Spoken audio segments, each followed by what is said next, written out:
नाज़िन हाणे वाक़िआ अहम ख़बर ॾींदासीं उमरकोट खां। उमरकोट पुलिस कार्रवाई कंदे ॿ चाबी चोर गिरफ़्तार करे वरिता आहिनि। पुलिस मूजिबि गिरफ़्तार जवाबदारनि वटां 7 मोटरसाइकिलूं, पिस्टल ऐं गोलियूं हथ कयूं वयूं आहिनि। पुलिस जो चवणु आहे त शहरियुनि जी फ़रियाद ते जवाबदारनि ख़िलाफ़ 7 केस दाख़िल कया विया आहिनि। अहम ख़बर नाज़िन वां सां शेयर कयूं पिया। उमरकोट पुलिस कार्रवाई कंदे 2 चाबी चोर गिरफ़्तार करे वरिता आहिनि। पुलिस मूजिबि गिरफ़्तार जवाबदारनि वटां 7 मोटरसाइकिलूं, पिस्टल ऐं गोलियूं हथ कयूं वयूं आहिनि। पुलिस जो चवणु आहे त शहरियुनि जी फ़रियाद ते जवाबदारनि ख़िलाफ़ 7 केस दाख़िल कया आहिनि। अवांखे नाज़िन अपडेट कयूं पिया उमरकोट खां। उमरकोट पुलिस कार्रवाई कई आहे। कार्रवाई कंदे 2 चाबी चोर गिरफ़्तार करे वरिता आहिनि। पुलिस मूजिबि गिरफ़्तार जवाबदारनि वटां 7 मोटरसाइकिलूं, पिस्टल ऐं गोलियूं हथ कयूं वयूं आहिनि। पुलिस जो इहो बि चवणु आहे त शहरियुनि जी फ़रियाद ते जवाबदारनि ख़िलाफ़ 7 केस दाख़िल कया विया आहिनि। नाज़िन वाक़िआ अपडेट कयूं पिया उमरकोट खां। उमरकोट पुलिस कार्रवाई करे 2 चाबी चोर गिरफ़्तार करे वरिता आहिनि। अवांखे नाज़िन आगाह ॾियूं पिया उमरकोट पुलिस कार्रवाई कई आहे। कार्रवाई कंदे 2 चाबी चोरनि खे गिरफ़्तार कयो वियो आहे।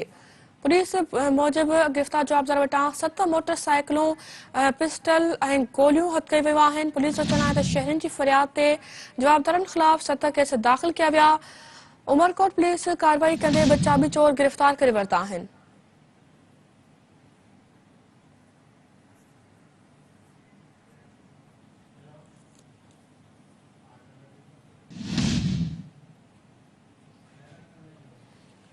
उमरकोट पुलिस कार्रवाई कंदे 2 चाबी चोर गिरफ़्तार करे वरिता आहिनि। इन हवाले सां तफ़सील ॼाणण लाइ राब्तो कयो आहे सिंध टीवी न्यूज़ रिपोर्टर नज़र समेजो सां। जी नज़र, पुलिस जी इन कार्रवाई बाबति अपडेट कजो।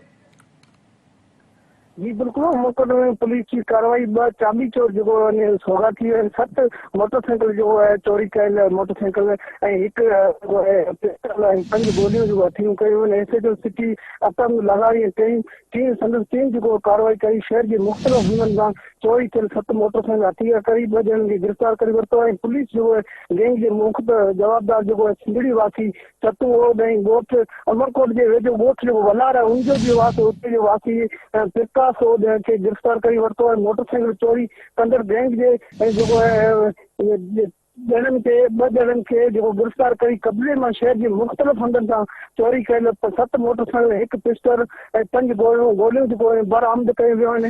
ऐसे लगारी जो चवणु आहे त जो चोर आहिनि गैंग के खिलाफ़ शहरनि जी फ़रियाद ते 7 केस भी दाख़िल आहिनि। शहर जी पर उमन पहिरीं तरजीह आहे चोरनि खे जो है चयल कतई तौर ते जो बख़्श न कयो वेंदो। शहरनि पुलिस सां तावन कंदा जो गैंग के बाकी जवाबदारनि खे जो है जल्द गिरफ़्तार कया वेंदा। सिटी ऐसे जो चवणु आहे त वधीक जो और बन जाए अपनी पसंद से अपने ज़ाती घर के मालिक। मज़ीद तफसीलात के लिए वकार बिल्डर्स एंड डेवलपर्स।